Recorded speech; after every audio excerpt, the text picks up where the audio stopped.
Dan semalam juga Tan Sri Muhyiddin Yassin menegaskan tiada seorang pun ahli parlimen lain dapat membuktikan mereka mendapat sokongan majoriti Dewan Rakyat bagi membolehkan Yang di-Pertuan Agong melantik Perdana Menteri baru.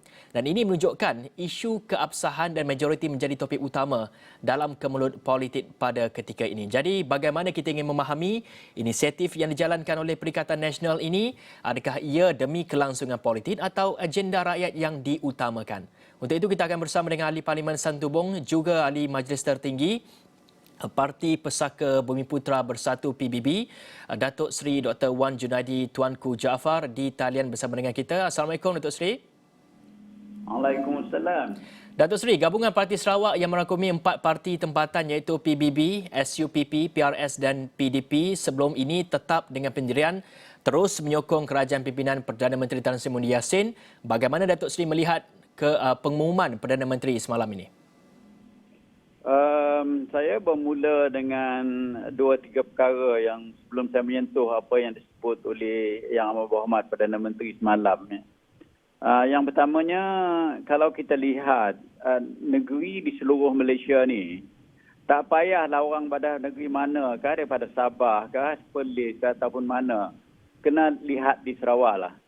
Soalan kestabilan politiknya, soalan pelaksanaan vaksinnya, soalan management of keuangannya, daripada management of people-nya. Dan macam mana wakil rakyat bekerjasama dengan pentadbiran untuk melaksanakan vaksinasi di seluruh negeri Sarawak. Jadi kalau kita lihat daripada kejayaan itu, saya boleh berdiri atas landasan itu, proudly announce apa yang disebut oleh Yang Berhormat daripada Sempurna tadi. Tetapi kalau kita lihat apa yang Sempurna buat, membubarkan Dewan yang membuatkan spike seluruh Malaysia dulu, kenapa tak fikir rakyat juga? Serahlah kepada orang yang sepatutnya layak pada ketika itu. Kenapa tak serah? Jangan adakan pilihan raya. Tapi nak ada pilihan raya juga. Jadi dalam keadaan sama, jadi kita jangan apabila masa kita boleh buat, kalau masa orang lain tak boleh buat. Jadi inilah apa yang kita lihat sekarang ni. Sebenarnya apa yang berlaku di seluruh dunia kita boleh lihat juga. Kita boleh katakan orang di England, di Jepun, orang meletak jawatan, betul, saya setuju. Tetapi pada masa sekarang pun kalau kita lihat di seluruh dunia, orang yang concern dengan COVID, orang yang concern dengan ekonomi negara dia, tak apa pun politik dia, tak ada pun mengganggu gugat pentadbiran walaupun dalam keadaan mungkin yang kemenangan tipis ataupun majoriti tipis ataupun minority government. Minority government ni tak disebut tadi. Saya bersetuju, kita ada fakta melihatkan bahawa tidak ada satu kelompok yang besar di Malaysia ni yang boleh mengatakan dia mempunyai majoriti berlandaskan bilangan jumlah ahli dalam Dewan. Apa yang tinggal ialah kita kena lihat siapa yang command the majority daripada sudut kelompok itu sendiri, iaitu the minority group. Kalau kita lihat daripada sudut itu, kita ternyata bahawa Tan Sri Muhyiddin mempunyai grup yang terbesar daripada kalangan yang lain. Yep. Kalau kita lihat pemimpin-pemimpin yang ada, saya tak sebut nama, semua orang tahu. Sama Dr. Mahathirnya, Datuk Najibnya, Tengku Razalinya, ataupun Datuk Sri Anwarnya, ataupun siapa saja, sebutlah. Berapa pengikut-pengikut mereka oleh kerana percaturan politik masing-masing. Baik. Jadi saya ni tak banyak cerita politik sebenarnya. Saya buat kerja je. Setiap kali saya buat kerja, saya jarang berpolitik, saya establish undang-undang dan sebagainya. Baik. Ini kalau kita nak cerita hal undang-undang, tilik betul-betul undang-undang tu. Jadi sebelum kita mengatakan siapa yang tak ikut undang-undang, saya cukup yakin kerajaan menggunakan nasihat daripada Peguam Besar Negara mengikut undang-undang, garis panduan yang terbetul. Jadi saya berdiri atas perlembagaan dan undang-undang. Saya juga peguam.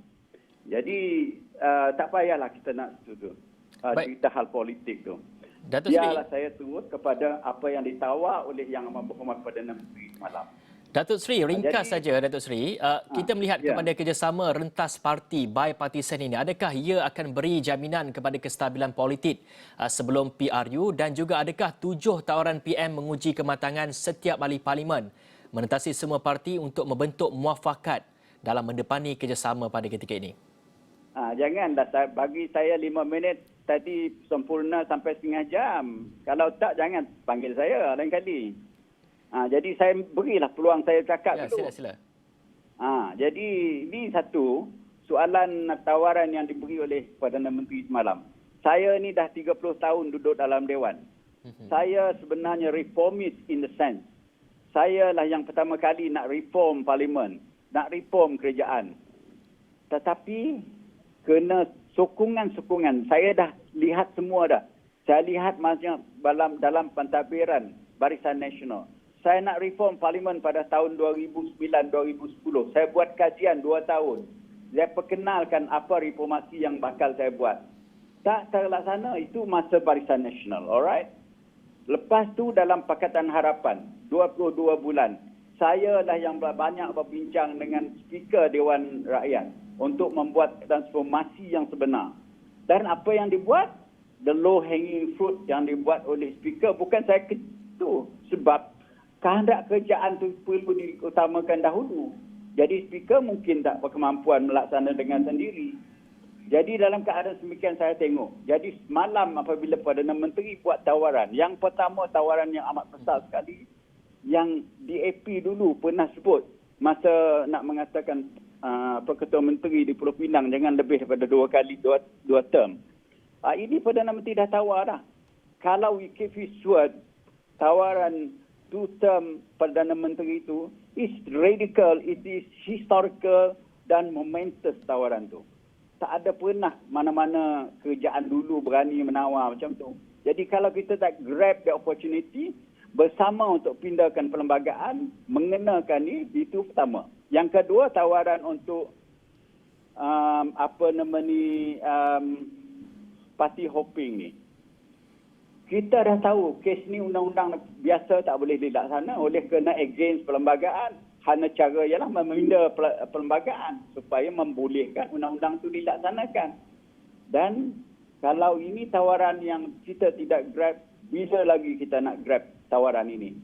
Jadi satu lagi, dalam agenda saya juga pada tahun 2009 dulu saya pernah beritahu bahawa Ketua Pembangkang adalah leader, itu kantapat kepada Perdana Menteri.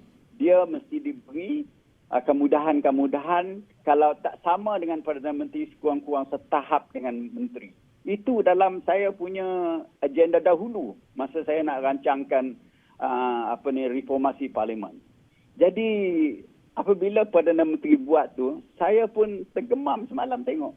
Tawaran yang begitu baik sekali. Lepas tu tiap-tiap kerajaan yang datang, sama ada Barisan Nasional dulu, lepas Pakatan Harapan, tak ada pun berani menawarkan supaya peruntukan-peruntukan yang diberi kepada ahli parlimen kerajaan itu sama diberi dengan ahli parlimen pembangkang. Tak pernah dibuat. Dulu Parlimen Barisan Nasional tak bagi pun dengan pembangkang. Lepas tu Pakatan Harapan dia bagi tapi beri 100 tapi 100,000 saja. 100,000 lepas tu hadkan perbelanjaan. Kalau di Sarawak 100,000 nak buat titi pun tak boleh.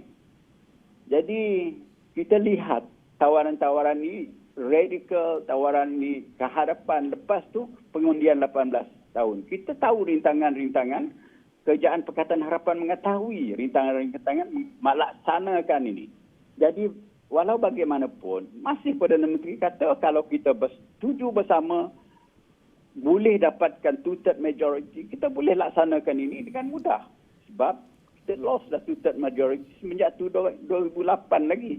Jadi dalam keadaan demikian, semua tawaran-tawaran ini, kalau ahli parlimen betul-betul mahu reformasi ataupun transformasi, inilah masanya.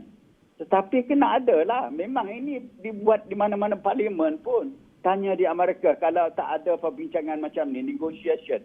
Hanya dia tak ada lah terdedah macam semalam. Oleh kerana orang tak dengar lagi sebab kita hendak pun dedah kepada politik.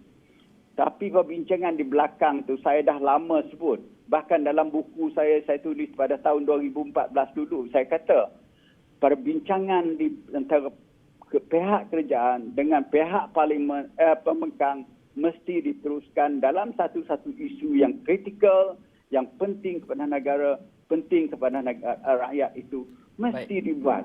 Ya. Kenanya bukan permusuhan sebenarnya politik ni. Politik tu, orang pembangkang tu bukan musuh kepada kerajaan. Kerajaan tu bukan musuh kepada pembangkang. Kita matlamat kalau sebenar ikhlas. Matlamat kita untuk negara dan bangsa, untuk rakyat. Jadi di sini kalau kita sebut, okey nak ganti kerajaan, Tan Sri Muhyiddin letak jawatan, besok siapa nak jadi Perdana Menteri? Tak ada kelompok yang kuat. Kalau tak ada kelompok yang kuat, kita tak akan terambang-ambing juga. For the next 2 or 3 months, very critical untuk kita melaksanakan vaksinasi ini.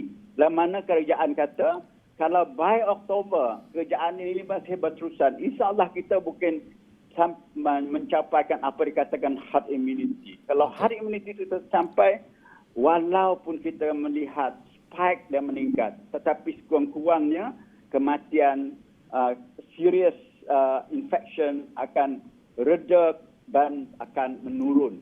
Ini maknanya herd immunity ini. Jadi dalam keadaan demikian, untuk kestabilan politik, untuk rakyat, untuk negara, kita kena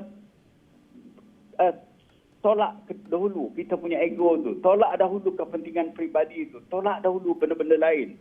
Pandang rakyat dulu. Pandang kepentingan rakyat. Pandang ekonomi rakyat. Pandangkan negara ni dulu.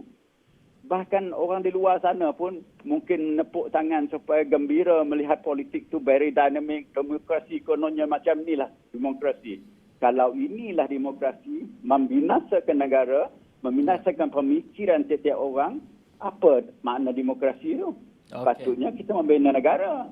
Jadi saya sangat-sangat menyokong tawaran semalam dan saya berharap tiap-tiap ahli parlimen memikirkan the nation first, rakyat dahulukan, jangan pribadi, perjuangan pribadi itu.